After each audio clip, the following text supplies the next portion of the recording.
各位朋友，大家晚上好啊！那欢迎大家参加EMCC 中国和 MentoringCo 联合举办的100场专业导师讲座。今天呢是第21场。那今天晚上呢，我们有幸请到这个在全球导师领域的大佬级人物，就来自于英国的 Bob Garvey 教授。他呢也是我们 EMCC 的创始人之一。OK， 这是很了不起的一个大佬级的一个专家，他也是在这个领域里面全球也就那么少数的顶尖的那几个人。那他今天晚上给我们分享的一个主题叫什么呢？就是叫做导师辅导太神奇了。他给大家讲一讲这里面的为什么神奇，导师辅导能帮到你什么 ？OK， 那在这我们开始这个讲座之前呢，我们来认识一下那个鲍勃教授。那鲍勃教授他来自于英国。他是我们呢，在整个的全球第一批从事导师教练的从业者之一，他也是我们的 EMC 的创始人之一，他也获得了英国皇家艺术学会的会士啊，他是 Coaching York 的荣誉总裁。那么呢，2014年的时候 ，EMC 授予他全球杰出导师奖。OK， 以表彰他在导师辅导领域的这个杰出贡献。他也在 Coaching at Work 杂志上发表了很多的这种文章，要不是那这个杂志呢，这个杂志社呢，在全球呢是在Coaching 领域是很顶尖的。这个组织呢颁发他有一个叫做导师终身成就奖。当然，他同时也是英国约克大学就是商学院的这个研究部的负责人。他出版了多本关于导师类的书籍和论文。OK， 他有一本书叫做《导师与教练理论与实践》啊，导师和教练的理论与实践，专门讲这一块的。那么今天晚上的讲座呢，是由 EMCC、MentoringCo 和小鹅通正道联合主办。那 EMCC 呢，我跟大家讲，它是1992年成立的，它是一家总部在比利时布鲁塞尔，专门为全球导师教练和督导提供职业导师职业认证的这么一个非营利性国际组织。到目前为止呢，它应该的会员呢遍布全球140个国家和地区，基本上在导师辅导领域，它是全球最大的这个行业协会。那 MentoringCo 公司呢，它是一家的总部在比利时布鲁塞尔的全球化的导师服务咨询公司，它业务遍布全球5大洲35国家和地区。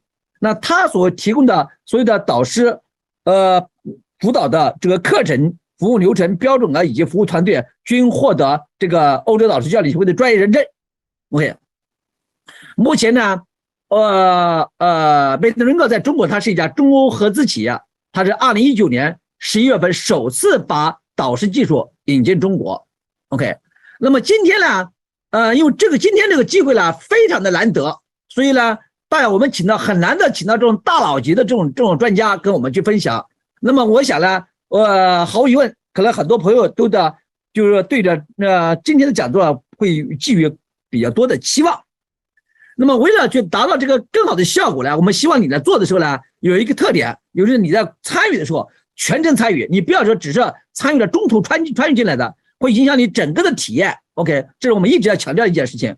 第二，你在听的过程中间呢，有可能的话，尽可能保持你的视频开启，因为老师呢不想去跟一个机器进行对话。OK， 如果你要有问题要提问的，你可以用中文，可以用英文。如果你可以在那个我们的聊天框里面打出来，或者你用语音讲都可以的。那你在讲，如果你要讲的时候用中文讲的时候，你呢讲的话不要太长，留点时间给我们做翻译，好吧？好，大家记得会后呢一定要做一个反馈。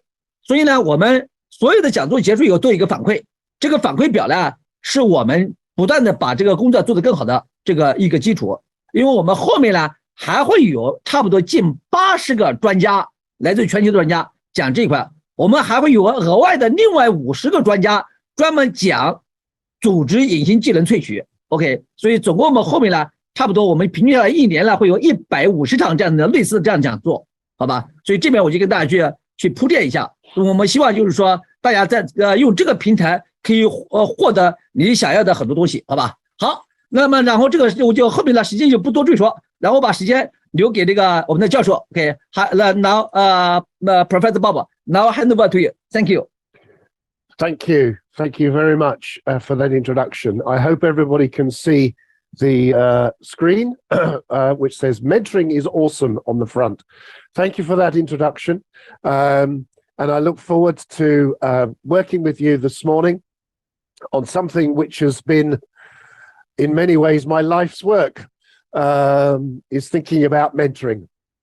I think about mentoring in lots of ways, but mainly I think of it as a way of life, a way of being, rather than something which is to do with tools and techniques and skills. It's a way of relating to other people.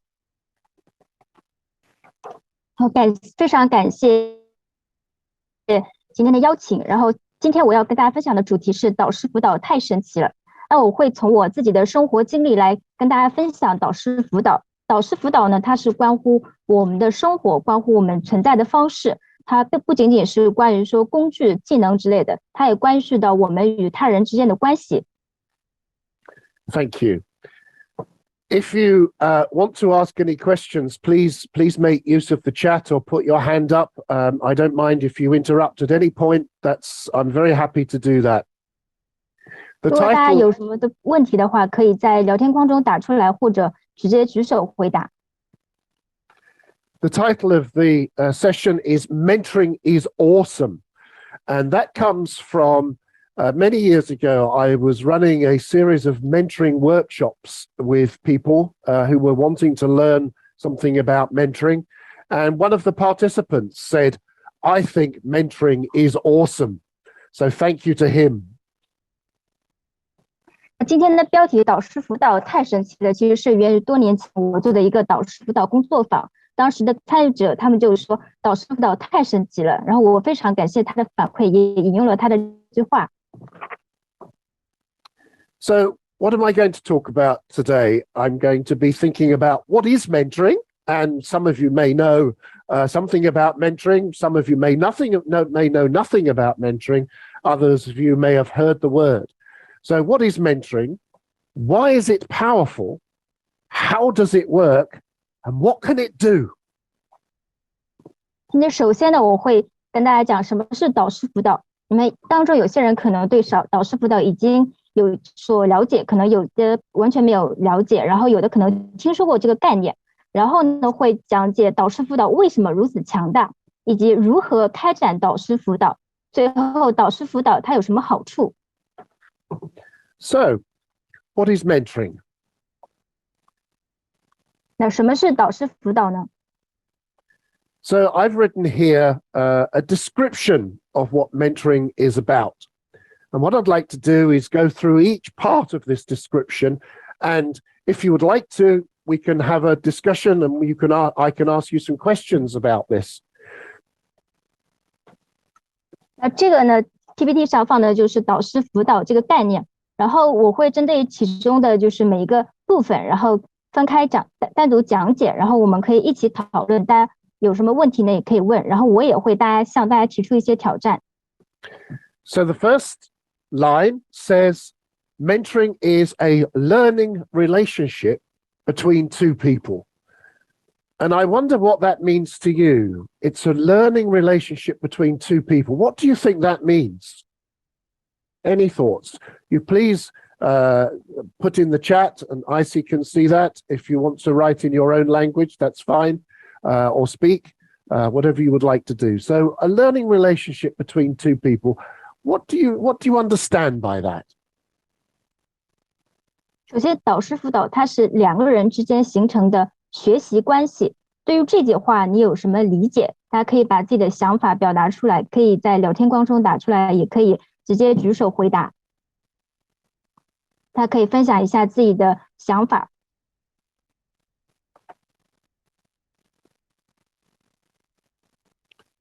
So if you want to type something or speak, then do so about this. For me, the important thing is it's between two people. Now that means that both people could learn. We've got a comment here in the chat. Thank you. Yep, thank you. There must be a mentor and a mentee. Yes, this is true. Both people learn. Exactly. Michelle, Jan. Yes, for my understanding, although we have a mentor and mentee, meanwhile, that's a kind of relationship to learn from each other. Exactly. Thank you. Yes, it's a learning relationship in which two people learn. And that's important to remember, that the mentor will learn a lot of things, maybe not the same things as the mentee, but the mentor will learn a lot of things. And we'll look at that later on in this presentation about what a mentor might learn.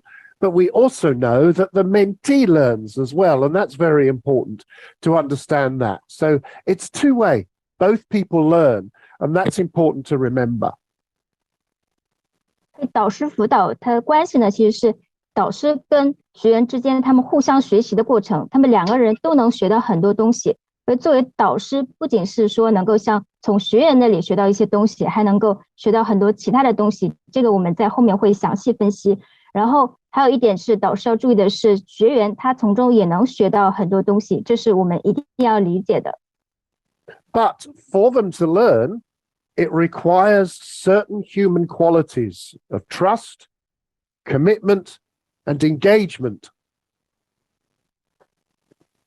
要形成这样的学习关系呢，也需要两人之间建立信任、承诺和参与。And it involves skills. And the main skills are listening and listening and listening and listening and some questioning as well. And sometimes challenge. You may disagree with what's being said. So challenge them, ask them, and support. You can only challenge people if you are supporting them. And it feels like a trusting, committed, engaged relationship. 在这个过程当中呢，导师他主要需要掌握几个技能。那这些技能首先包括聆听，然后你也可以，还有包括向学员提问，然后还有就是在你可能与学员有不一致的地方的时候，你向他提出挑战，就是向他提问，然后最后呢是给予支持。那这样的话，让你们之间形成一个信任、承诺和参与的关系。Thank you, EC. I heard that you said listening several times. For me, it's the most important skill and the most difficult thing to do. And a mentoring relationship has a time scale. It's not something that necessarily goes on forever. And so sometimes if you're organizing a mentoring scheme in an organization or a company or a business or in society, there might be a timeline that it's attached to. 然后最后呢，是导师辅导，它会有一个时间线，就你在组织里或者是企业里，或者是做一个社会导师辅导项目的时候，要针对这个项目，然后制定一个时间表。In the UK, the average length of mentoring relationships in work is 2 years. 然后在英国的话，职场里导师辅导项目一般的时长是2年。But there are variations, and sometimes it's longer, sometimes it's shorter. In some work situations, mentoring can be lifelong. So, for example, in performing arts like theatre or music or dance, sometimes these relationships go on for a very long time. 这个导师辅导时间呢，它根据具体情况呢是可长可短，然后有时候呢也可以是终身的，比如在英国这边，比如说可能一些剧院呢、艺术方面呢、一些舞蹈方面，这样的导师辅导关系可能是终生的。So, mentoring is a learning relationship between two people. Two people learn. It involves human qualities of trust, commitment, and engagement.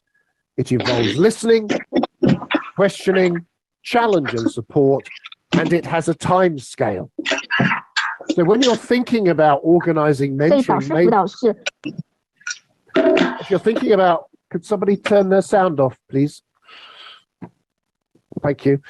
If you're thinking about organizing mentoring in your organization or in your community, think of those things because they're important elements that we need to think about. 所以如果你要在组织或者是社会举办这样的导师辅导项目的时候，一定要注意这几个非常重要的内容，就是导师跟学员之间是两个人之间形成的学习关系，然后这里涉及到就人的品性，需要信任、承诺和参与，然后里面包括了聆听、提问、挑战和支持，最后你们需要制定一个时间表。Okay. So, why is it powerful? Why is mentoring powerful? Why does it work? So, a little bit about the theory of mentoring.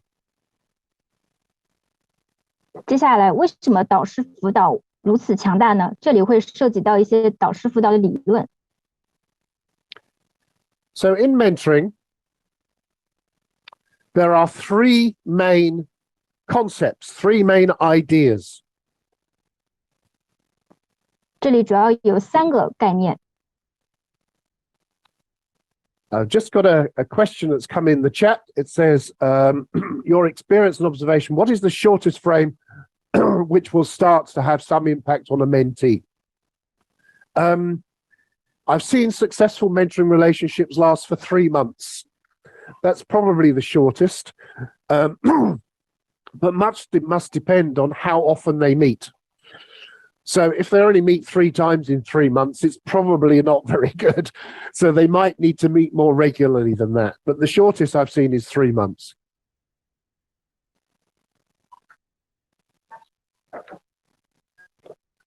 那据我的经验，我见过的是最短的时长是3个月，大概3次。然后这主要取决于就是你们的需求这样什么样的频次。当然3个月其实是不太建议的，一般是建议更久一点。So let's go to the theory. One very important concept which comes from psychology is called the concept of generativity. 第一个概念呢，主要是源于心理学里面的一个概念，叫做繁殖。And what generativity means is a very strong human motivation to help to support and bring on the next generation of people. And if we don't do that, we don't survive as a human race.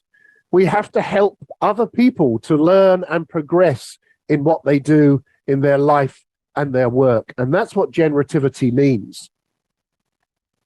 繁殖它意思是你有非常强烈的动机去想要去影响和引导帮助下一代，然后因为如果没有这样的繁殖机制的话，那么可能人类就是我们将无法生存下去。我们呢要有一个意识，就是能够帮助他人去学习成长。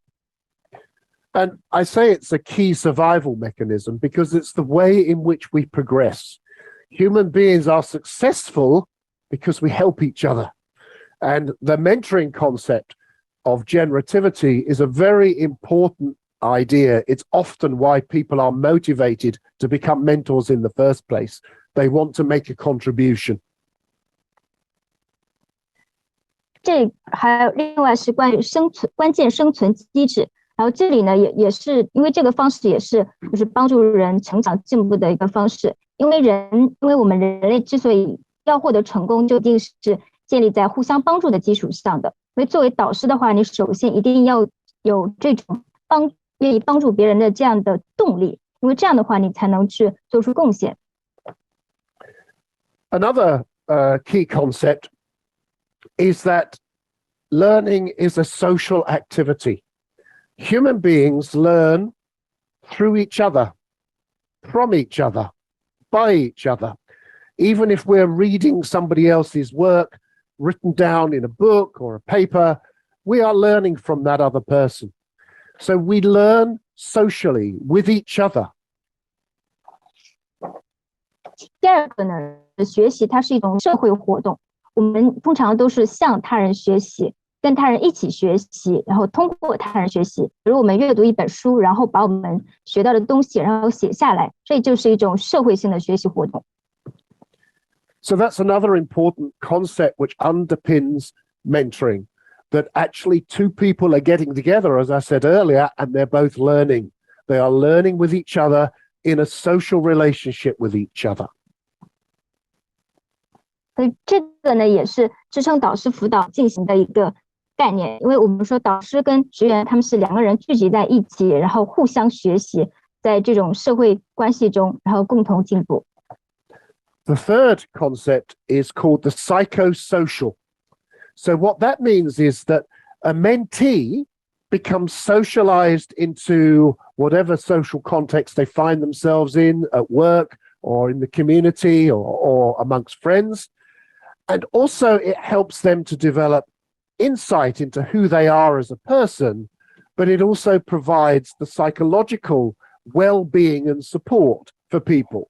So the psychosocial function is a very important concept as well. 第三个非常重要的概念是社会心理功能。因为学习的话，学员的话，他会有需求要融入一定的社会环境，比如说在职场里，他要融入一个社群，融入朋友之间，然后同时他要提升自我洞察力，对自己有一个清晰的认识，同时呢，也是促进他的心理健康。So 3 major concepts, and this is why mentoring works, because it's underpinned by very important ideas, theories, which support the way in which it works. 所以这也是说导师辅导为什么如此强大，正是这些理论、这些概念，然后支撑着这个导师辅导。So why is it powerful? Why is it powerful? So this is how it works. So why is it powerful? Well, oh, I'm going the wrong way. Sorry.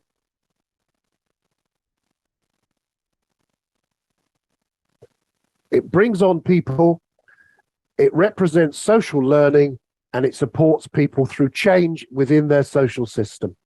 That's why it's powerful. 导师辅导它为什么如此强大呢？因为它一方面能促进人的发展，它然后是一种社会性的学习，然后它同时也可以支持人们在社会制度内发生改变。Thank you. Got a great question here from Fernando, who asks, what are the effects of generativity on the design of mentoring programs?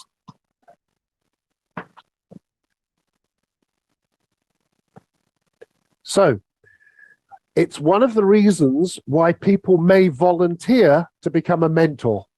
So listen to what they say. If they want to come forward and volunteer to be a mentor, they're likely to say, I want to give something back. I want to help other people to learn. I want to share my experience. They are signs that they are being generative. So that's one of the reasons why people might volunteer to be a mentor, and make use of that idea, because it's a very important one, because you will find that people are driven by that psychological idea of generativity to actually mentor, and they stand a chance of doing it quite well if they're displaying those qualities. 这个呢，比如说我们可以从，比如说有些导师他是愿意作为一名志愿者去充当导师，然后你问他为什么要这样做的时候，他往往会说，就是因为我想有所付出，我想帮助他人学习，我想向别人分享自己的经验。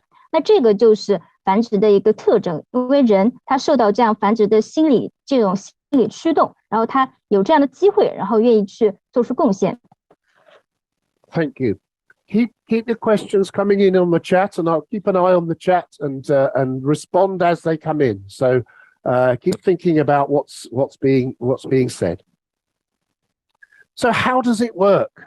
How does mentoring work? We now know why it's powerful, but how does it work? Let's have a look at that.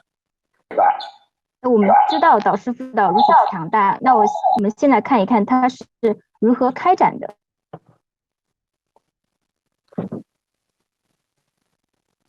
So, the key skills of mentoring are, we've talked about it, Again, and I'm going to keep on saying it, it's listening, listening, listening, listening, listening, listening, listening.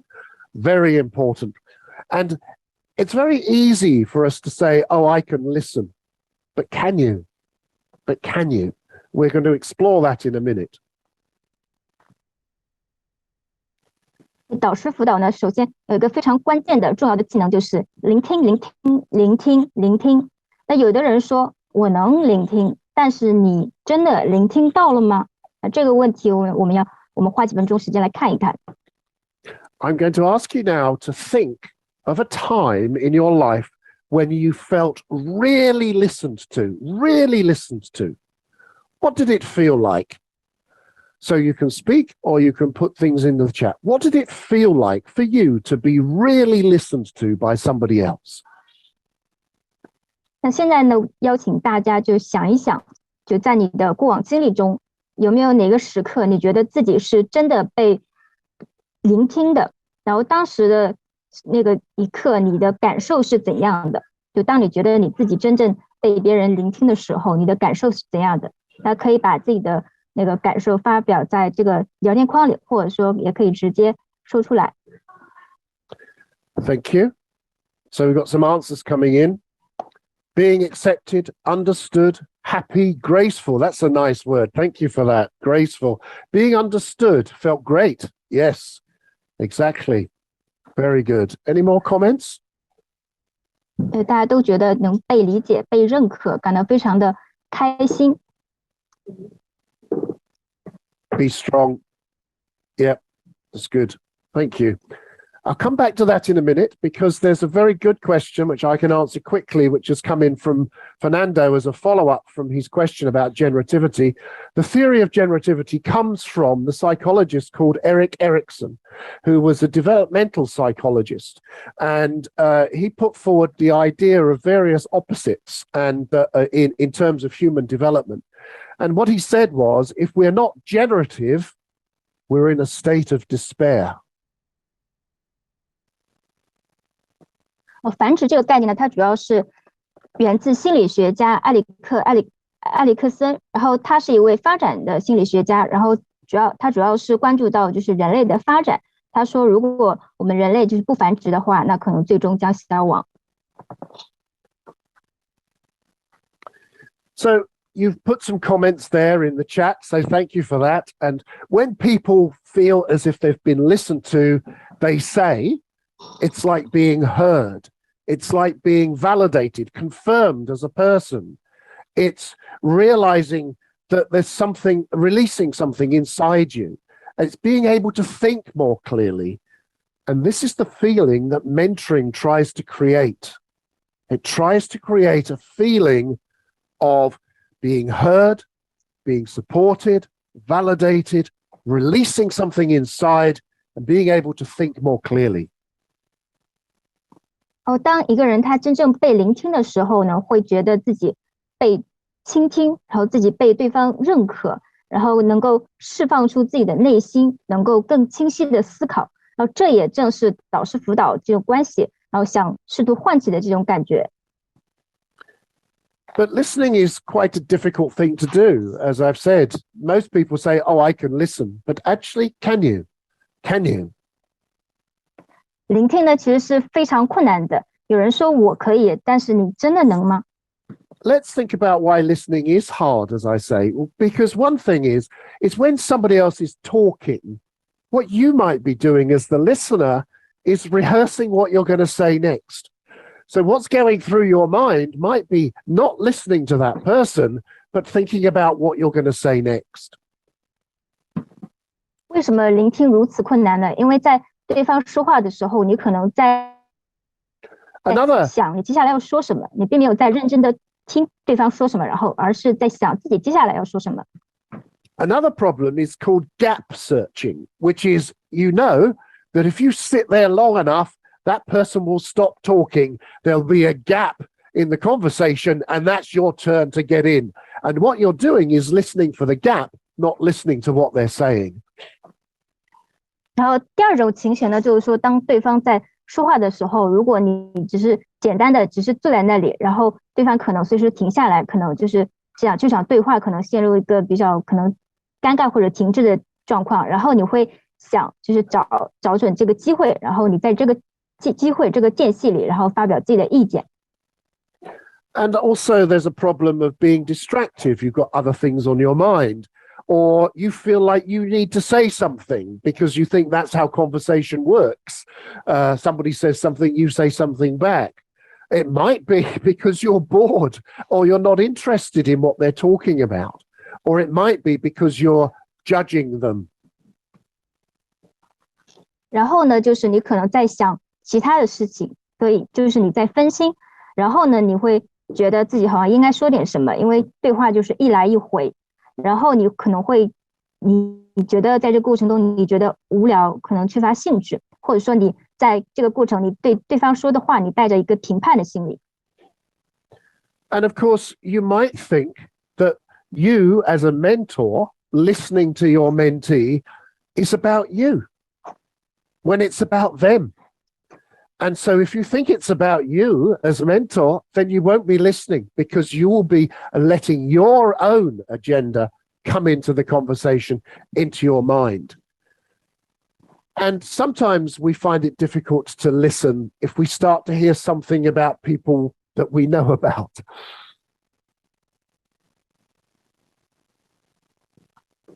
然后就是你在这段关系当中，你可能在对话过程当中更多的关注的不是学员，而是你自己，你更多的把注意力放在自己身上，专注在自己的事情上。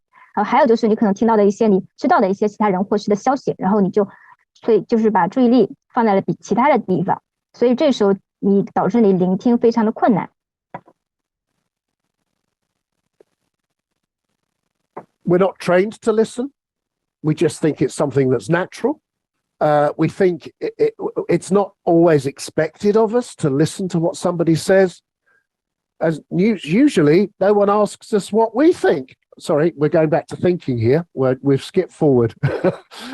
Sorry, I've skipped a line. Let's just go forward here. Sorry. Let's go back.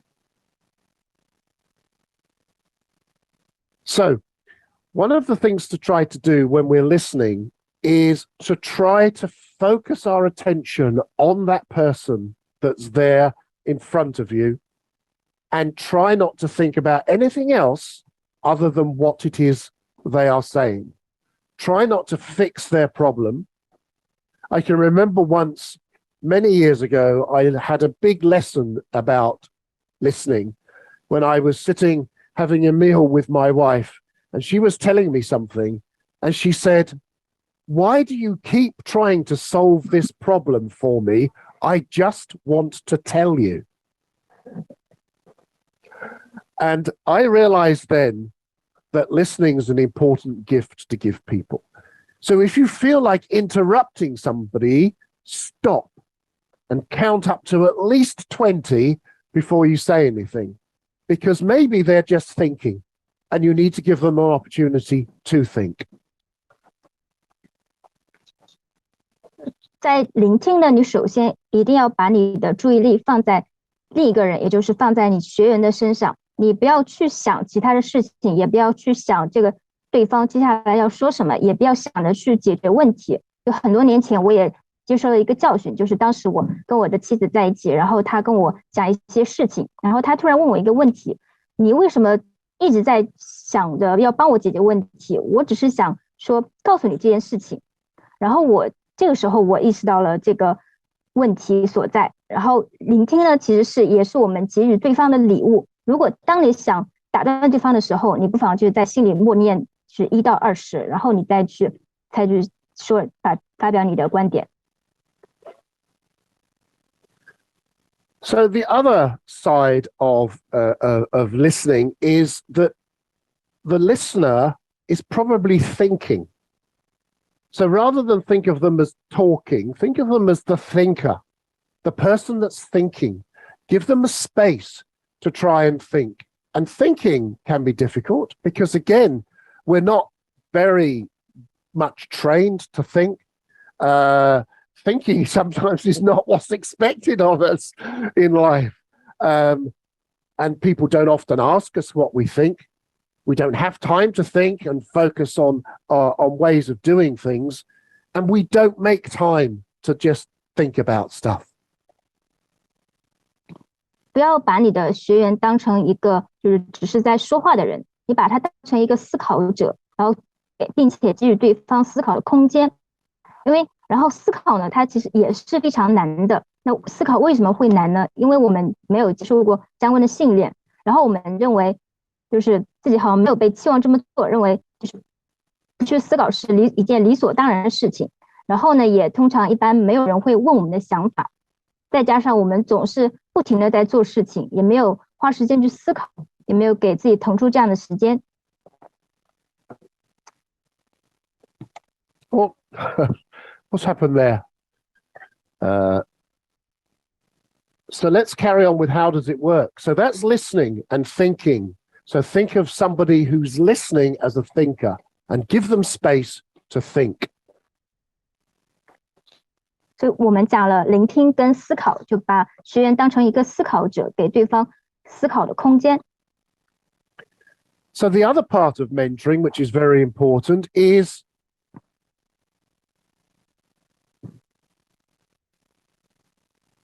asking questions. Asking questions. 另一个非常重要的导师辅导技能是提问。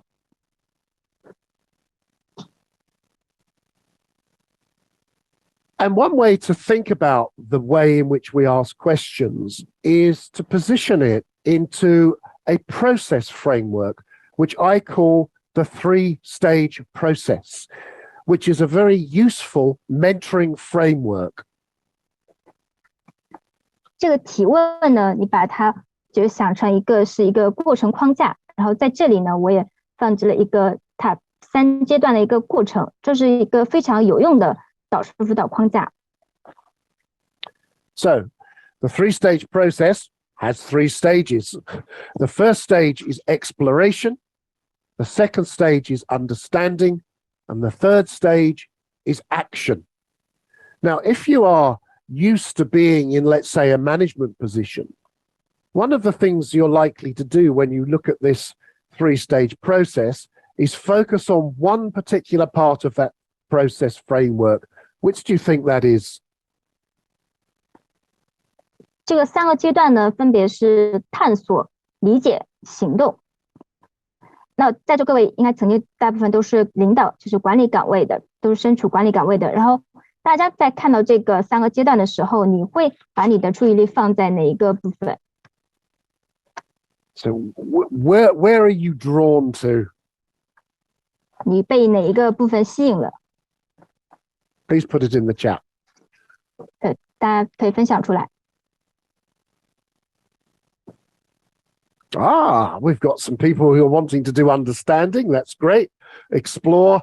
Yeah, Michelle, you're right. Managers always put their eyes on actions. Fernando, actions. Interesting. Now, we could tell from some of the answers where people's thoughts are. So this idea of trying to reach understanding does seem to me to be very important. And Fisher's comment about explore, yeah, very important. But many managers want to go to action. They think, oh, let's get over with stages 1 and 2 and get straight to what are we going to do about it.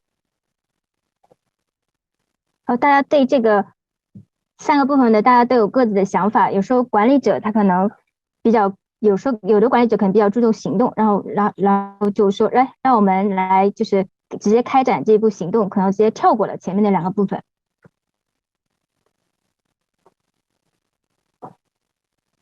So in stage 1, this is the most important stage of mentoring. And this is what makes mentoring different to lots of other ways in which we might work with other people. So stage 1 is really important because this is where you're giving your mentee the opportunity to talk and think about things that are important to them in their work and in their life and in their thought processes. And you can see that I've divided up stage 1 into 2 areas. One is the strategy and the other is the method. So the strategy is your overall intention as a mentor.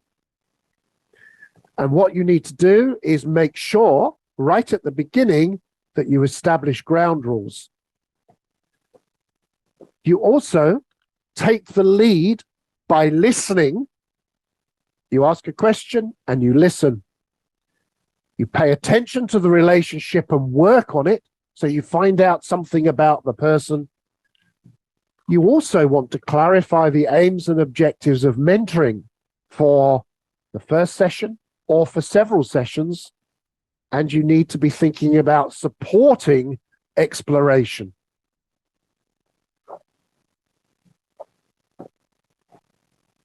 第一阶段是探索，这个阶段它是非常重要的，因为这也是导师辅导区别于就是其他方式的一个重要的特征。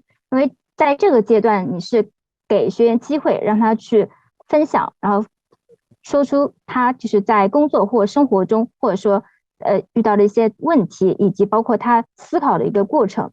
然后大家注意到，我把这个 PPT 它分成了2个部分，左右2个部分。第一本左边呢是关于策略，这个是你作为导师的话一个总体的意图。因为首先在导师辅导最开始的时候，你要跟学员之间建立一个基本规则。然后第2个是你要通过聆听来引导，你聆听对方，然后提问题。第3个是你要重视和发展跟学员之间的关系，你要深入的去了解这个人。然后第4个是你要明确你的做导师辅导的目标，比如说第一次辅导，比如说关于后面几次辅导的目标，然后最后一次是要给予对方支持这样的探索。And the way you achieve those strategies is you help your mentee to create an agenda. You don't give them one. You help them to think through what it is they would like to think about, what it is they would like to work on. You listen carefully to what they say, and you ask questions that are open and inviting them to talk. And from time to time, you may use summary. So as a mentor, you may summarize what your mentee says, but sometimes you might invite your mentee to summarize for themselves. That can sometimes lead to a big insight. 然后具体的方法是呢，你首先帮助学员去制定议程，你不是简单的说直接给他答案，而是说引导他去思考，然后关于他生活中工作中他到底想要什么，然后呢是你要仔细聆听对方说什么，然后再问开放式的问题，然后邀请对方回答。然后最后呢你是可以总结呢，一个是你可以就是你总结学员说的话，或者是你邀请由学员自己来总结，然后这样一次可以促进他的洞察力。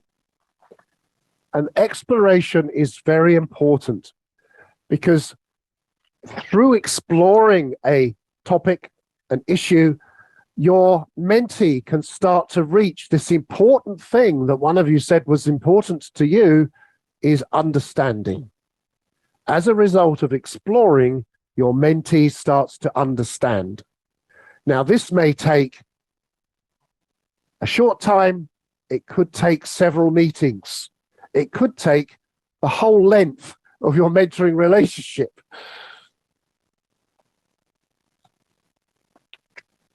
然后这个第一个探索阶段呢是非常重要的，然后你也是要帮助学员去理解，比如说理解这个你们谈话的主题，然后学员遇到了什么问题，然后帮助学员去理解，然后这个理解呢，它可能是短时间内的，也可能几次辅导，也可能是贯穿在你们整个辅导期间的。So understanding also has strategies and methods, and you'll see that they kind of change a little bit in this stage. So sometimes your mentee will come to a new understanding, and sometimes they will go, aha, I've got it. And sometimes they'll go, oh, that's interesting. That's difficult.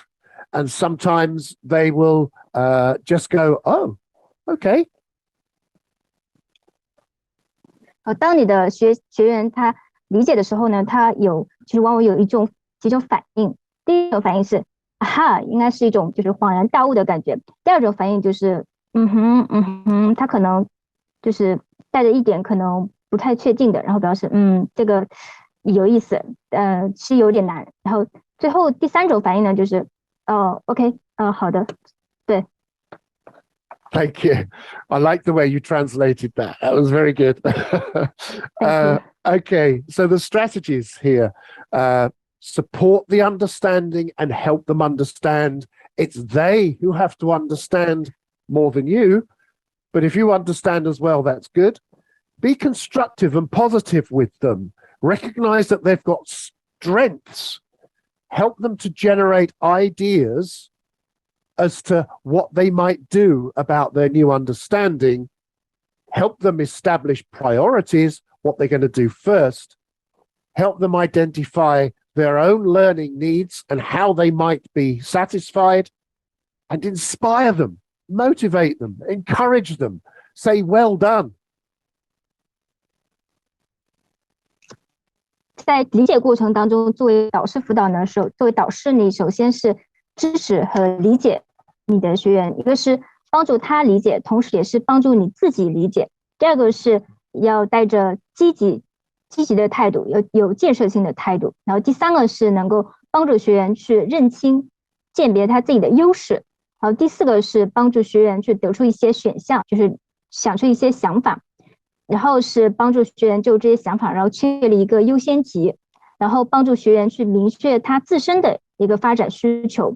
最后呢，是要鼓励、激励你的学员，比如说，good job， 做得非常好，这样的话语来激励他。And the methods, you listen, but this is where you might challenge. In Explore, you don't challenge, you listen. But you might challenge and say, are you sure about that? What about this? Have you considered this? Ask them open and closed questions. A closed question is a question which gives a simple answer. And you do that to get clarification. So you could say, how often did that happen to you? Summarize. Remember, summarize what they say. Invite them to summarize for themselves to get clarification. And this is where the mentor may give information or advice or share experience or tell a story.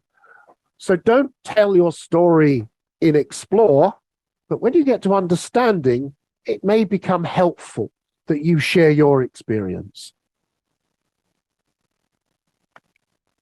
然后你作为学员，这个具体的方法呢，作为导师，你是一方面是聆听，然后另一方面呢是挑战。你可以向学员提问，是你确定吗？就是关于这个，你有没有考虑过其他的就是方面？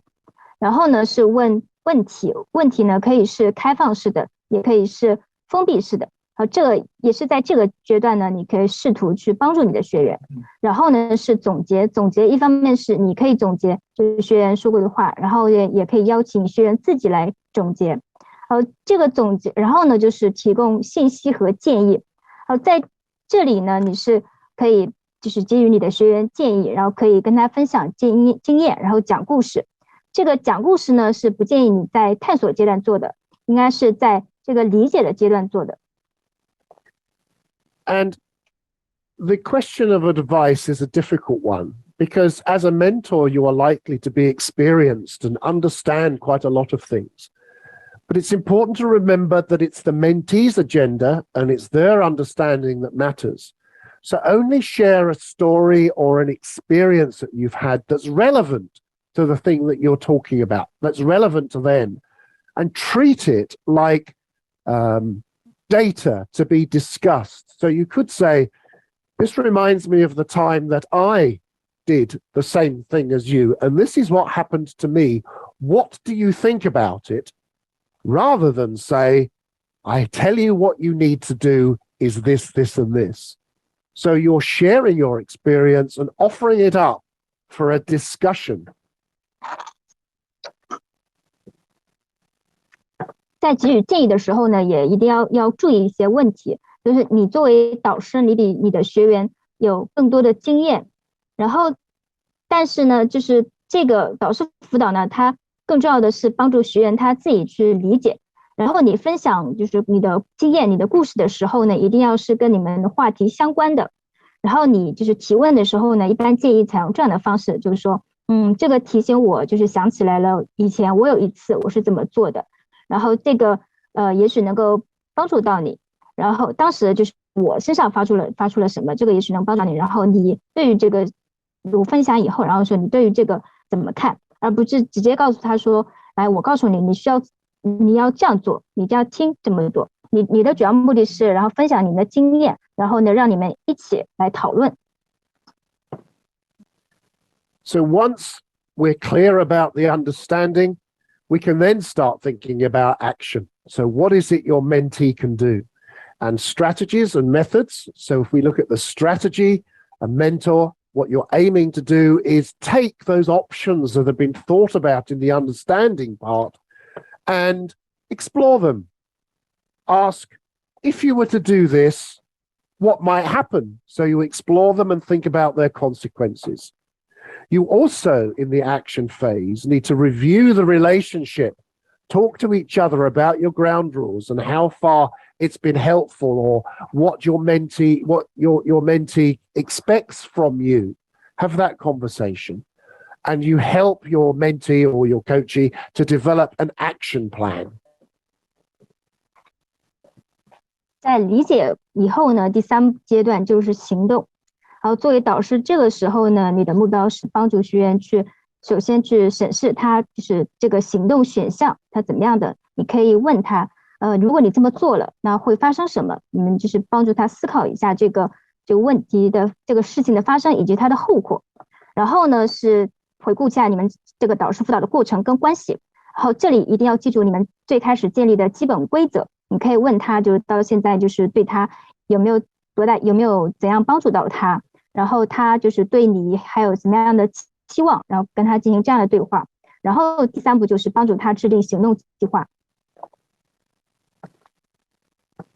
And the methods you'd use is encourage them to think about new ideas, being creative in their thinking, help them to make decisions and solve their problems, discuss and agree their action plans, but make sure it's their action plan, not yours, what it is they want to do, and you support them.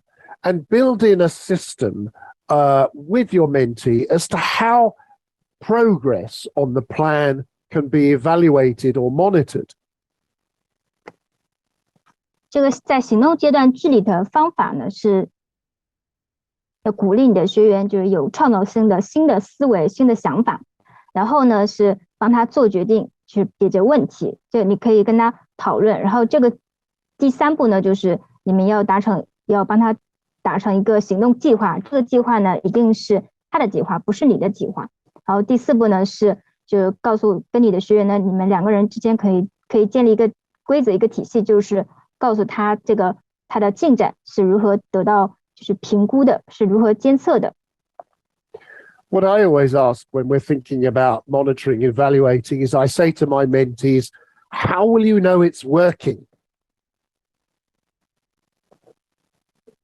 然后我在就是监测并评估我们这个学员进展的时候，我会问他，就是你觉得就是这个方法它现在就是实施的效果如何？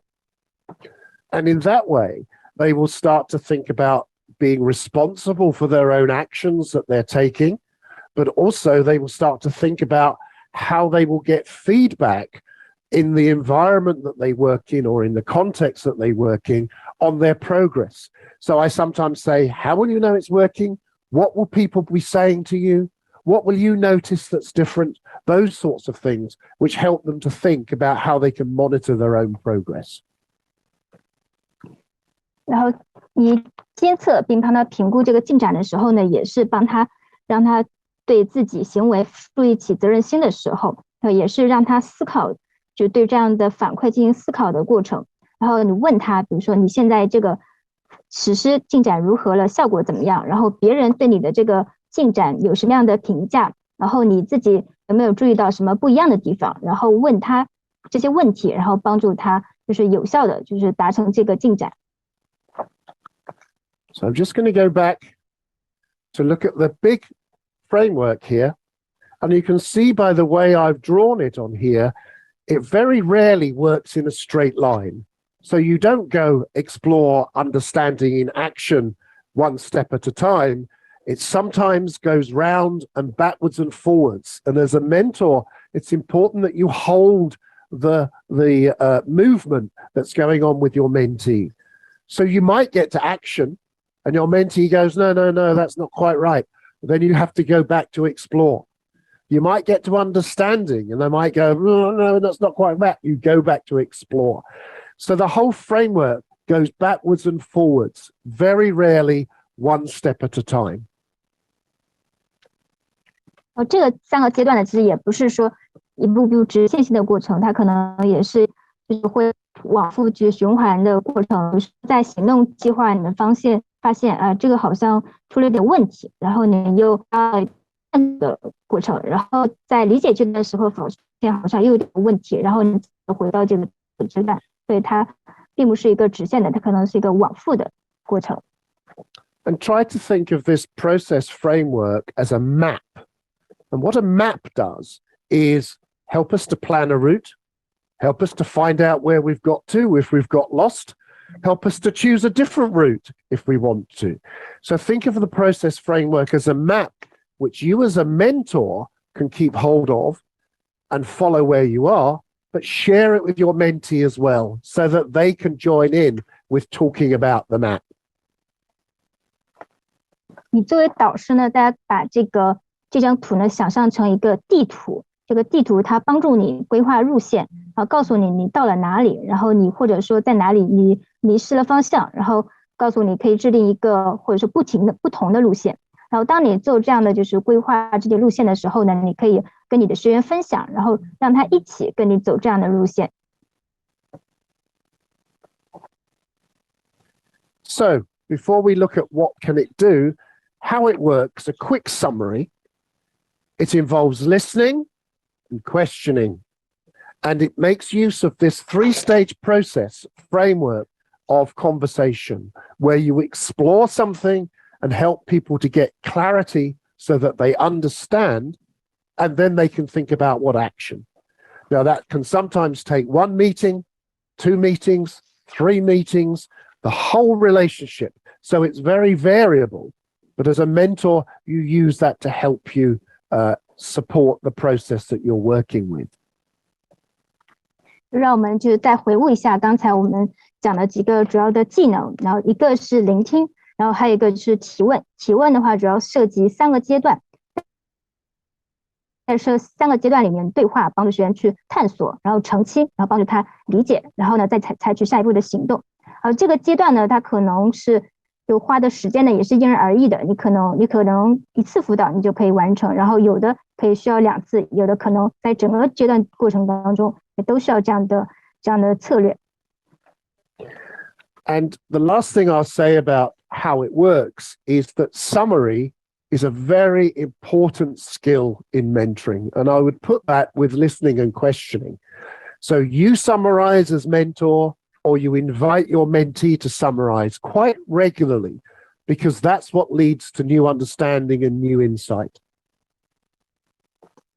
然后此外呢，还有就是总结呢，它也是一个非常重要的技能。然后刚才我在那个聆听跟那个提问里面都涉及到了，就你要自己，一方面你可以自己帮助学员去总结，另一方面你可以邀请你的学员帮学员去总结。然后这个总结呢，也是要就是有规律的，你们经常去做的，因为这样呢也是帮助学员，也是帮助你自己去理解。And if you don't know where you are in the 3-stage process, summarize, because that'll tell you. If you're ready to move from stage 1 to stage 2, summarize. If you feel ready to move from stage 2 to stage 3, summarize. If you think that maybe you've got a bit lost, then summarize. So if in doubt, summary. 所以如果当你就是不知道自己在哪个阶段的时候，那么你就做总结，通过总结帮你知道自己处在哪个阶段，或者说当你就不确定是否能从第1阶段跳到第2阶段，或者从第2阶段跳到第3阶段的时候，那你就总结，也是通过总结，或者说当你发现己就是迷失的时候，开始产生怀疑的时候，你们就通过总结的方式，然后帮自己确定自己在哪个阶段。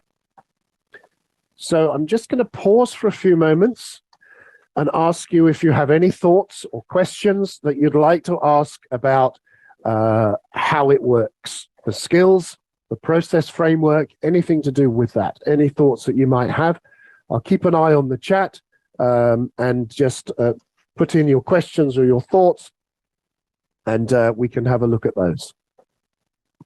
那现在呢，我们就是暂停几分钟，花几分钟的时间，然后呢，就是想大家就是针对我们刚才讲的那个导师辅导的技能，以及包括那个过程框架，大家有什么问题要问的，或者说有什么想法想要可以分享的，那可以分享出来，在聊天框里，或也可以直接说出来。So we'll just wait a few moments and see what comes.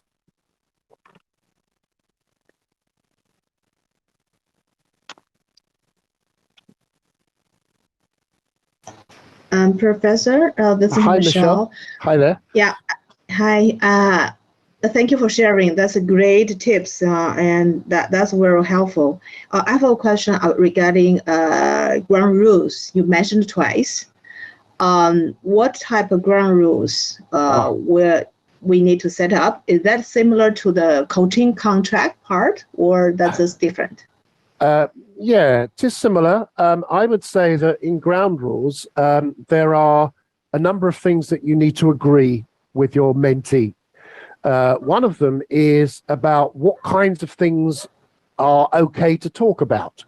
And there's a kind of range of things which are to do with their work, their profession, or personal things, or both, is one area that you need to have a discussion about. Did you want to translate that? I see. 教授刚才提了2次基本规则。那这个基本规则它到底指哪些方面？它跟我们说的开始就建立合同是类似的，还是不同的？那其实这个基本规则呢，就是说在导师辅导最初的时候，你要跟学员就某些事项达成一致。比如说哪些话题是你们可以讨论的，还有就是你们就是学员就是讨论或者做事，它的范围是哪里？就是涉及到他的工作呀、专业啊，还是个人生活，还是说都涉及到？这个是你们一开始需要讨论的。Another ground rule area might be to do with the arrangements that you make. So where do you meet? How often do you meet? For how long do you meet? What would be an appropriate space that you move in? Who contacts who? Who makes the arrangements? What happens if you need to cancel? Are you going to take notes? So all those practical things become part of your agreement as well. 第二个呢是关于就是导师辅导的一些安排，就是安排你们在哪里见面，然后这个见面的频次是怎样的，然后见面是多久，然后包括是谁联系谁呀，如果说某一次辅导取消了怎么办，就是这些比较实际的事情，就是你们要对此建立一个规则。Another area to think about for ground rules is confidentiality. So ask the question of who knows, who needs to know, and what is it they need to know about your mentoring relationship. And you have to have that discussion with your mentee. A mentor and mentor need to discuss that.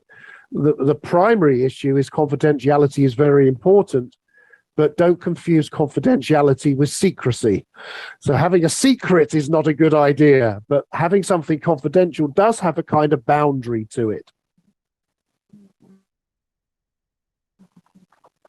然后第三个呢是基本规则，主要涉及到保密，就你可以就问你的学员，就是这个事情是谁就是需要这件事谁需要知道的，或者说谁可以知道的，就你们要做这样的讨论。然后这个概念呢跟就是安全呢也有一定的区别，然后保密呢它也主要涉及到一个界限的问题。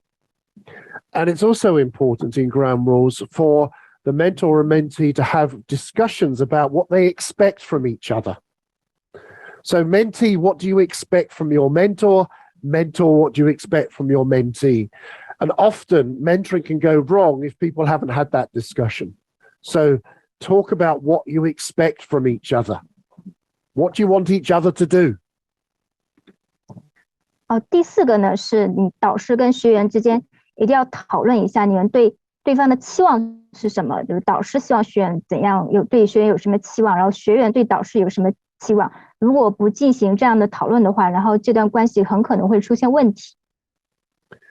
And what's also important is that you stick to those ground rules, but also recognize that they may change over time. And part of the skill of mentoring is noticing that they've changed and discussing that change, but also to make sure you review those ground rules regularly as part of maintaining the relationship. And I suggest that those ground rules need to be reviewed approximately every 3 sessions, if the sessions are monthly.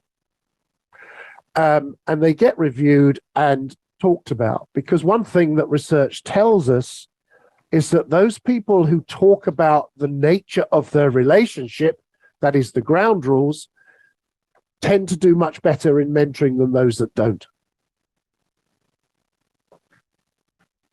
第5个呢，是你们一定要遵守这样的基本规则，同时要注意这个基本规则它是可以随着时间变化的，然后当出现这样的变化的时候，你们也要把这个变化然后进行讨论，然后同时你们要就是定期的回顾你们的基本规则，然后一般的话建议是每3次辅导你们就是回顾讨论一下你们的基本规则。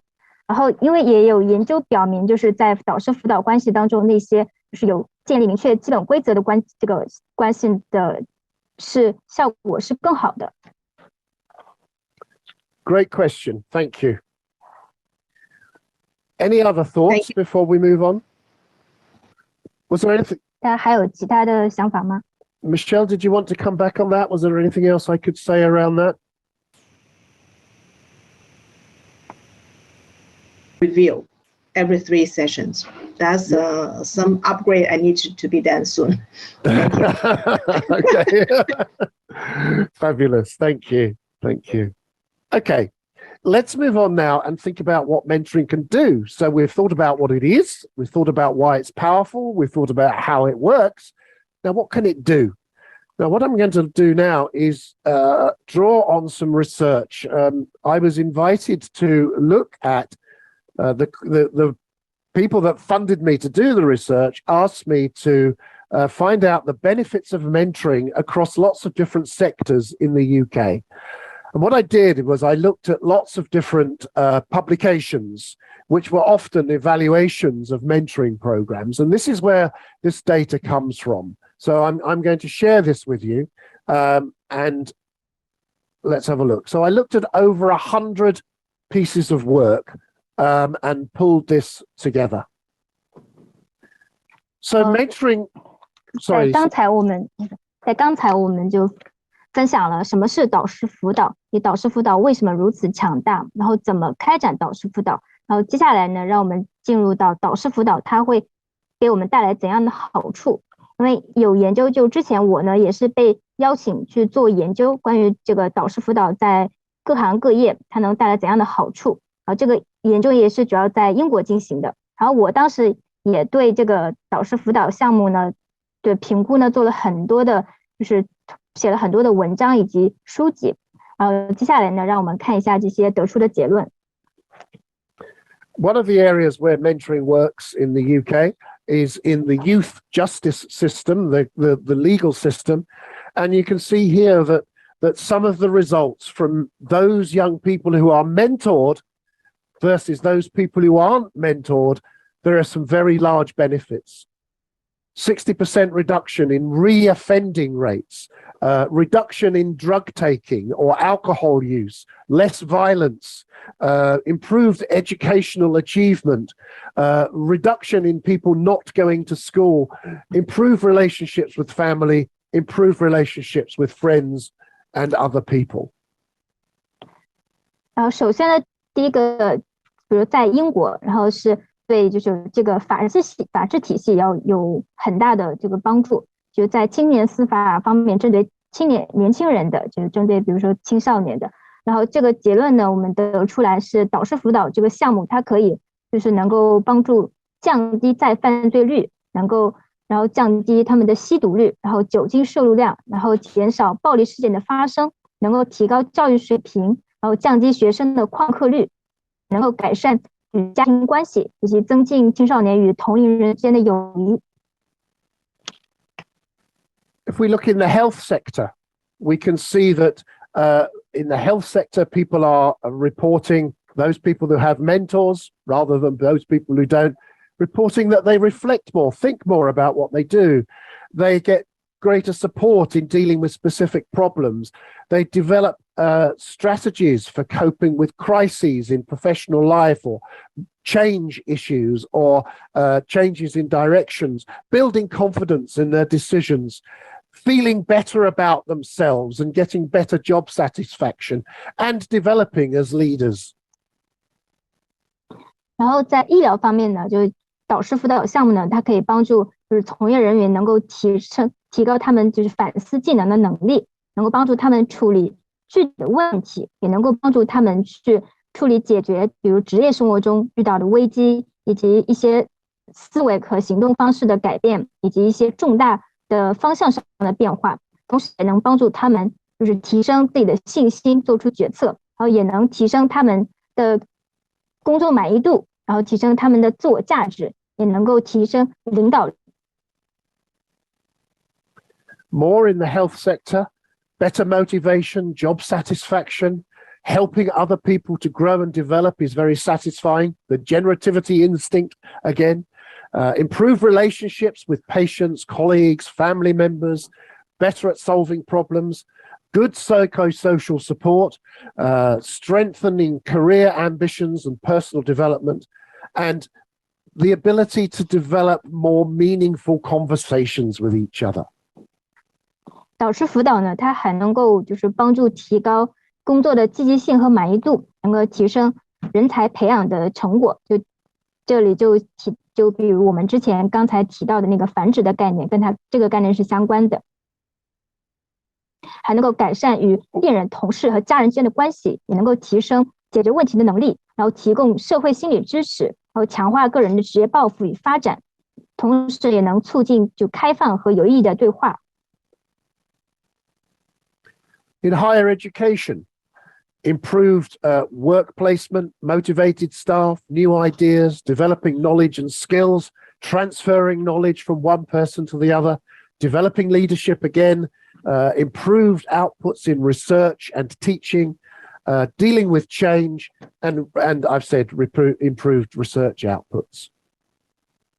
然后在高等教育方面呢，它可以就是改善工作安置，然后激励员工能够产生新的想法，同时也能帮助员工发展新的知识和技能，能够促进知识的转移，同时也能够提升领导力，然后促进教学和研究的发展，然后帮助应对变化问题，同时也能够改进研究成果。In education, there's benefits for the school. It provides individual support for pupils. It can support pupils at all stages of the development. It helps in those that are about to leave school to develop career plans. It enables the school to focus on educational issues. It supports the school goals and targets. It supports anti-bullying policies. It supports study initiatives. And it helps to engage those pupils that aren't necessarily interested in education and improves their ability to achieve in school. So these are benefits for the school in education. 在教育方面呢，导师辅导也能带来很多的好处。首先，对学校的话，是学校可以就是对学生提供支持，然后支持学生在各个阶段的成长，然后协助学生发展职业规划，然后也可以让学校更多的去关注、重视教育问题，然后支持学校完成教育目标，同时也能支持学校的反欺凌政策，然后学校的研究项目，同时提升就是大家的对这个教育的满意度，也能够提升学生的学习成绩。For the mentee, having a positive role model, confidence and self-esteem, helps solve problems. We've got that one again. Introduction to the world of work, helps develop self-awareness, self-control, helps to get younger people to go to the bigger schools, that transition that they go through, and helps to unlock hidden talents. 对学员就对学生的话，可以让他们能够在他们面前可以帮他们树立一个积极的榜样，然后提升他们的自信和自尊，也可以培养他们解决问题的能力，然后帮助他们初步了解职场，提升他们的自我意识以及自我控制能力，也能够帮助他们就是形成一个过渡，然后融入到这个大的学校，同时呢也能够挖掘隐藏的人才。And for the teacher, insights into the pupils' issues and challenges, improve relationships with pupils, improve discipline, improve work satisfaction. For the pupils, increased confidence, new skills developed, and contributes to their spiritual health and moral education. 对老师的话，可以帮助老师他能够洞察了解学生的问题跟挑战，然后能改善与老师与学生之间的关系，能够帮助他改进这个学校的班级的纪律，也能够提升老师的工作满意度。然后对学生的话，可以帮助增强学生的信心，能够发展技能，然后也同时也能够促进学生的精神健康和道德教育。And in education, there are adults who volunteer to work in schools, and they make a contribution to the community. They develop their own questioning and listening skills by doing that. They become aware of diversity and difference issues, and they develop their own self-esteem and motivation. Some companies actually invite their employees to volunteer in schools to be mentors in the UK. For businesses supplying volunteer mentors, this is the businesses that are supplying them. It raises the corporate profile. It's a selling point for recruitment of new staff. It improves staff retention, and it builds better skills in the organization. So by getting companies to volunteer their staff to work in schools as mentors, they're getting some benefit. The people that are volunteering are getting some benefit, and so are the schools. 然后呢，这里有一些是导师的志愿者，他们去到学校里，然后一方面他们可以对社区做出贡献，然后也能够提升自己提问和聆听的技巧，然后增强自己对多样性问题的认识，也能够增强个人的自尊和动力。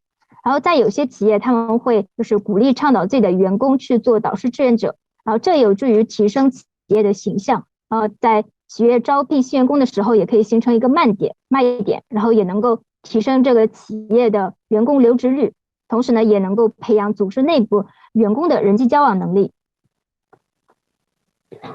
In large organizations where mentoring goes on, you can see there's a very long list of benefits here. I won't read them all out, but you can see that they are similar to the other benefits that we've looked at already. A long list of reasons why having mentoring in a large organization can be helpful to that organization. 这里呢就是对大型组织开展导师辅导的好处，这里呢就不一一就是读了，然后大家发现这里就是列出了很长很长的一个好处，大家也可以看到这个导师辅导对这些大型组织能够带来多大的价值。Leave it there for a few minutes so you can look. 我们花一些时间，大家可以读一下。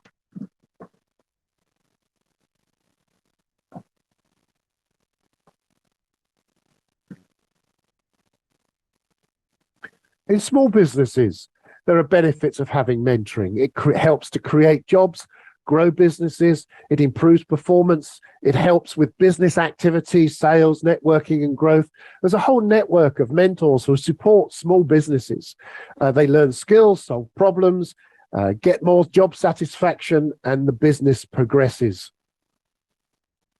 在小型企业呢，导师辅导也能带来很多的好处，它可以创造就业机会，可以提高员工的业绩，然后促进商业活动、销售以及关系网和业绩增长，然后也能够是让员工学习提升技能、解决问题，能够产生更多的创意，然后增强他们的信心和自尊，提高他们的工作满意度以及成功的概率。More benefits of mentoring that goes on in small business sector. Lots of important things there. Mentoring during the pandemic, certainly in the UK, has been very helpful to small businesses, helping them to find new ways of thinking about things. 对小型企业呢还有很多的好处。然后在英国的话，特别是疫情期间，然后导师辅导呢也确实就是帮助小型企业，然后带来了很多的价值。I'll give an example. I have a mentee who runs a catering business, a high-end catering business. So for office events, parties, weddings, receptions, those sorts of things, a caterer. And of course, what happened in lockdown in the UK is all that went. And yet he had to find a way of keeping his staff and maintaining his work. So we talked about this a lot. And what he started to do was he got a contract to supply a local hospital. He started to supply local community groups with food. And he also started to produce what he called restaurant at home, where he was doing home deliveries of restaurant quality food to people's houses. And what he managed to do is he had to cut his profits a bit, but he managed to survive. And I saw him recently, and he's back in business and doing well. But the way he survived the lockdown was by rethinking, with the help of his mentor, how to go about doing business.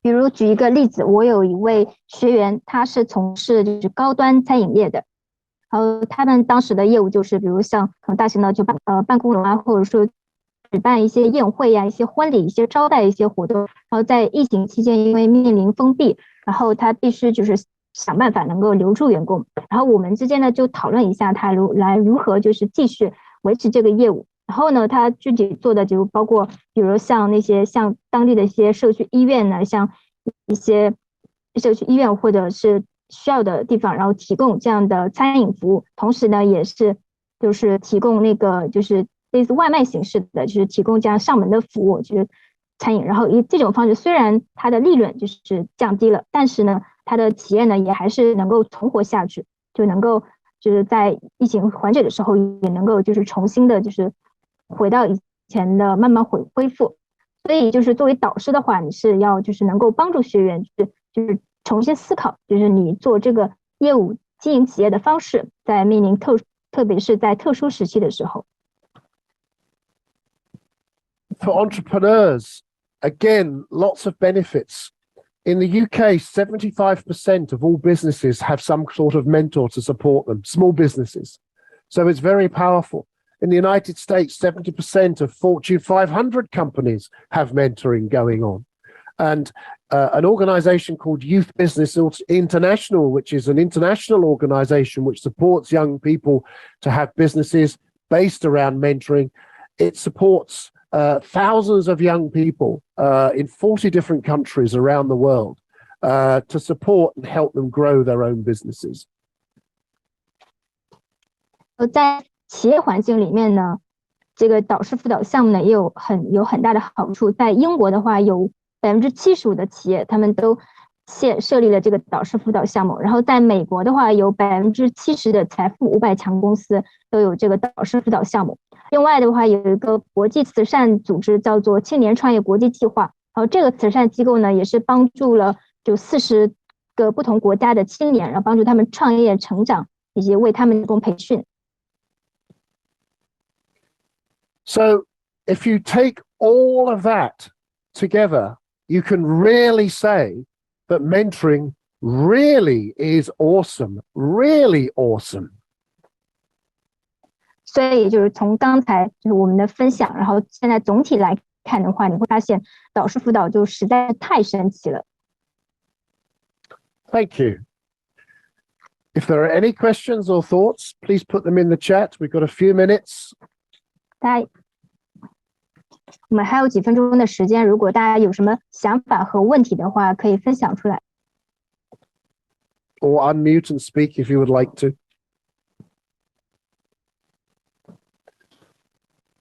Hi, Bob. Hi, Daminda. I just have a question. if you do a session on coaching, what would you say differently than what you said today during the mentoring session? Not very much. Not very much different. I wouldn't have those sorts of research statistics and that sort of research information to put up about coaching, although there's more of it beginning to become available. But actually, if we think about mentoring as an activity which is generous, generative, helping, supportive of other people, then coaching can be that as well. But the main difference is that mentors generally offer their time free of charge. They volunteer to do this work, and that's often what makes a bit of a difference to them. 这个问题呢是就是教授对教练的看法是怎样的？就是教练与导师辅导师要有什么不同？就针对刚才分享的话，就是在教练方面会有没有什么不一样的地方？回答其实是，不一样的地方其实不是很多。然后在导师的话，他一般就一个是涉及到我们刚才那个繁殖的一个概念，然后另一方面呢，主要是帮助支持其他人。然后这点呢，其实教练呢他也是一样的。然后不同点呢，主要是导师呢他有挑战性质，然后呢他导师其实很多时候也是就是说一项志愿者活动，主要是在这里有一点不同。Thank you. Any other thoughts? Professor, can I ask a question, Professor? Of course you may. I saw you point out a lot of benefits to society that we do the mentoring work. And I wonder if you have some statistics information, such as the percentage of benefit, the percentage of each criteria, something like that. Okay. But you mentioned a lot of things, yeah. Yes, absolutely. Okay, what this particular study did, which was looking at literature, is we identified some broad categories, and what we noticed was that there were three beneficiaries of mentoring. The first is the mentee, as you would expect, and they acquire something like 33% of all of the benefits of mentoring that we identified. Then you have the mentors, and then we have the organization, and they split the remaining proportion of the percentage there. So 67% or so is kind of roughly divided. Actually, it's a bit more for the mentees. It's about 35%. And the rest is divided between those other two, with the mentor getting some and the organization actually getting slightly less. So the biggest beneficiary is the mentee, then the mentor, then the organization, in terms of how that works. So that there's that. And also, we identified that there were various categories of benefits.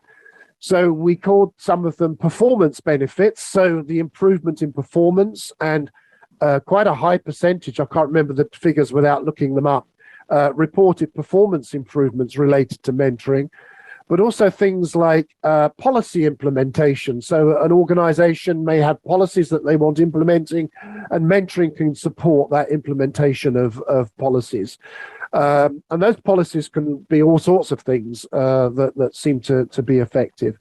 Also, we noticed that mentoring can improve communications through an organization, particularly horizontal communications, because one of the things I would always recommend is that mentors don't come from the same function as the mentee. So you're trying to cross it over, and it becomes, in an organization, it may be interdepartmental mentoring that goes on. And in that way, you get communication going across the organization rather than the usual way, which is up and down.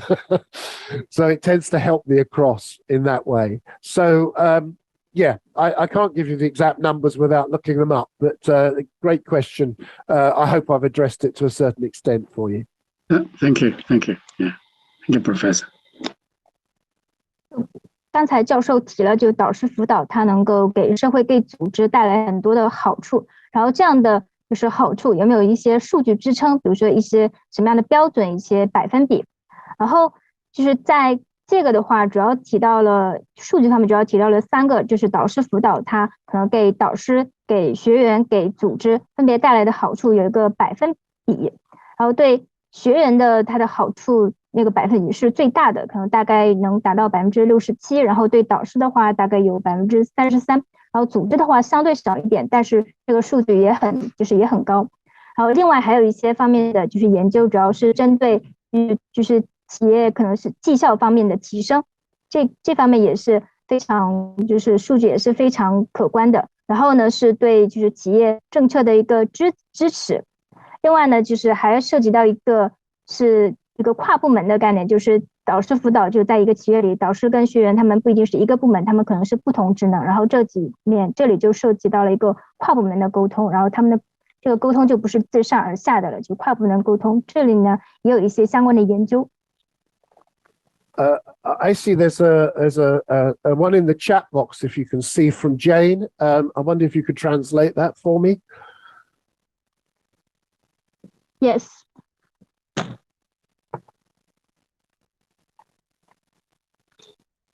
And the first, there are 2 questions. The first question is about the definition about mentoring, and the second is the difference between mentoring and the supervision. Okay. Well, let's go back to this right at the beginning. And this is what I would use as a description, or if you like, a definition of mentoring there. Supervision can have lots of meanings. In one sense, supervision is something which is asked for through professional organizations like the EMCC for people who mentor and coach. And its main function is to help the mentors and the coaches to learn and develop, reflect and think about what they're doing and how they're doing it, as well as talking to another person who understands these kinds of conversations and sharing their experiences. 这个导师辅导呢，这个定义呢，主要是导师辅导它本身是意义是非常有意义的，然后主要的呢就是涉及到这里的一些方面。然后关于督导的话，比如说在 EMCC 它就有就是督导，然后督导的话主要是帮助导师跟教练，然后帮助他们就学习、发展，然后思考，然后反思，就是他们在做的事情以及是如何做的。然后同时也是帮助就是导师跟教练去理解，然后也是会跟他们分享自己的经验。If you like, a quick way of thinking about supervision in that sense is like a mentor for the mentor. 是简单的理解的话，就是督导就好像是导师的导师。I hope that addresses Jane's question. I've got one other here. I'm just going to stop sharing my screen. So that goes. We've got a question here from Michelle. In a corporate environment, mentoring and coaching are always come together. What's your view on mentoring and coaching under this context? Both of them are free. Thanks. Okay. I think that there was a time, Michelle, when I often say to people, if they say, what's the difference between coaching and mentoring? I say to them, it depends on whose book you read. That's the first question, the first answer. Okay. 那关于这个因为导师跟教练他们经常是就放在一起的，然后你对在这种环境里的导师跟教练就是有什么样的理解，一些观点分享。然后我的分享，他们的导师跟教练之间的不同点的话，首先第一个我要说的是，他们的不同点主要取决于你读的是谁写的书，你读的是哪些书。There was a period of time when those people who wrote about mentoring used to say nasty things about people who wrote about coaching, and those people who wrote about coaching used to say nasty things about people who wrote about mentoring.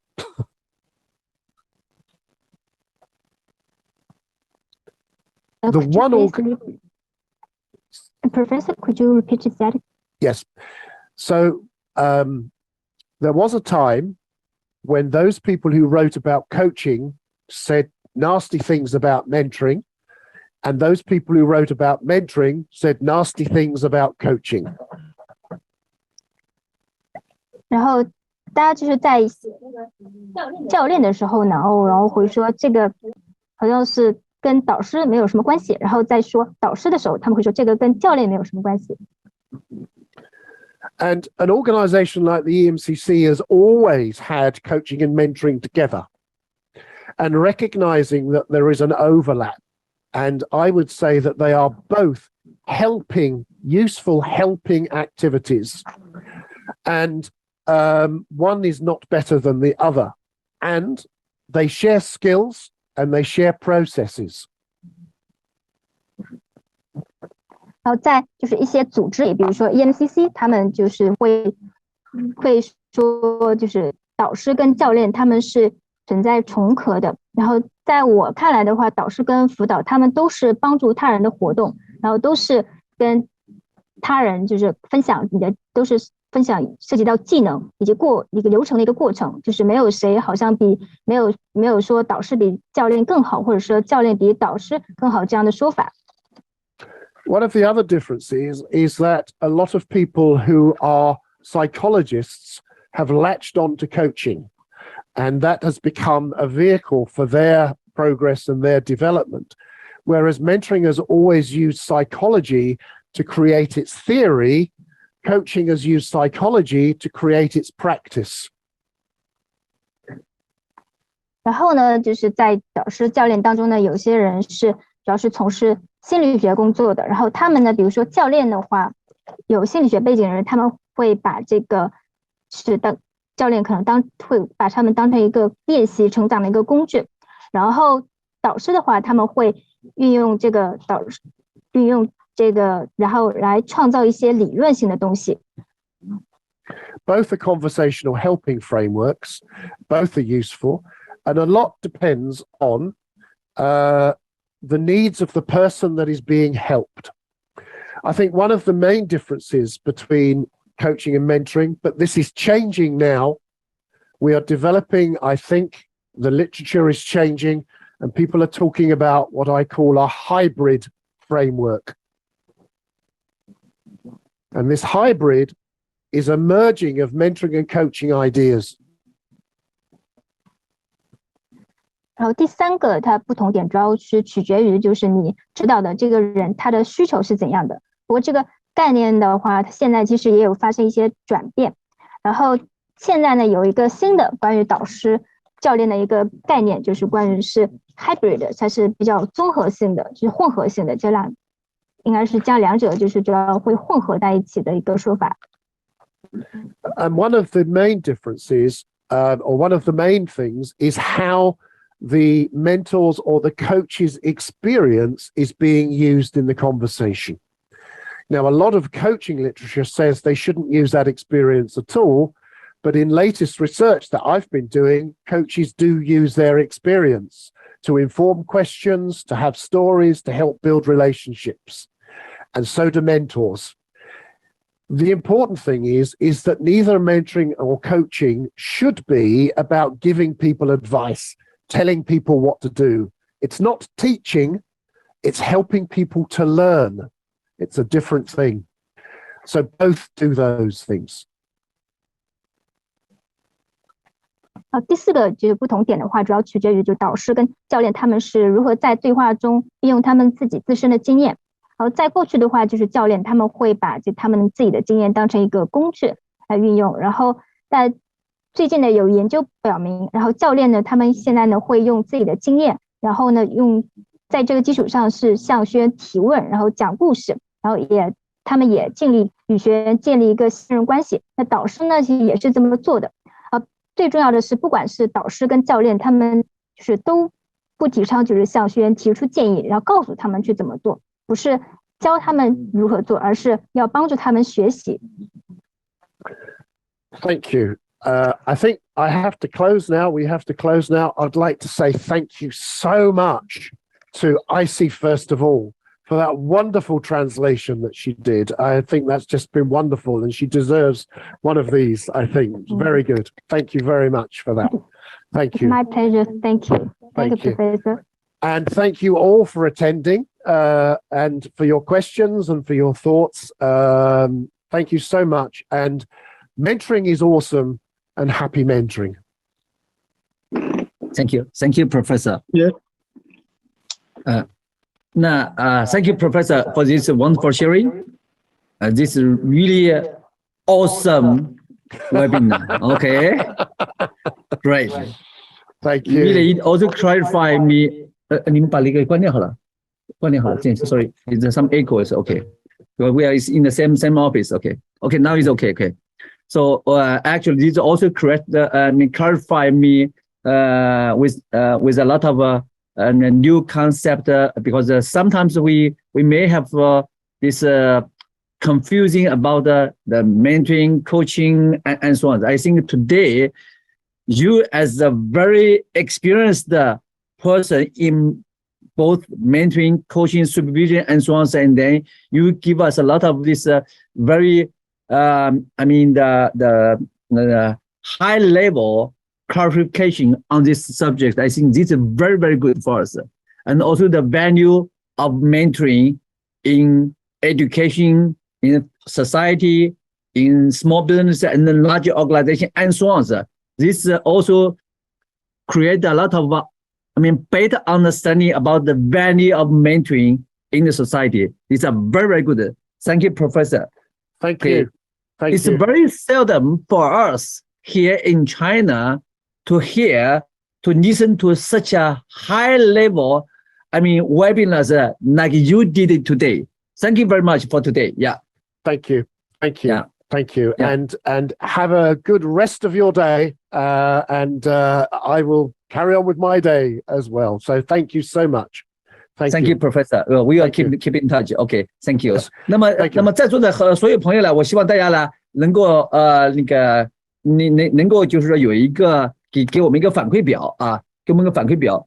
那个叫IC 把那段 PPT 翻译写一下好了。Okay, we have this feedback these pages. So we just want that everyone, not only the people attend the Zoom room today, but also the other people in the platforms. They can also give us the feedback. Okay, that's good. So thank you. Can I close the Zoom now? Or? Yeah. Close Zoom. Okay. Yeah. Thank you. Good. Thank you very so much. much. Thank you. Goodbye. Have a good day. Goodbye. Thank you. Yeah. Thank you, Professor. Bye-bye. Thank you. Okay. Bye-bye. Bye-bye. Bye-bye. Bye-bye.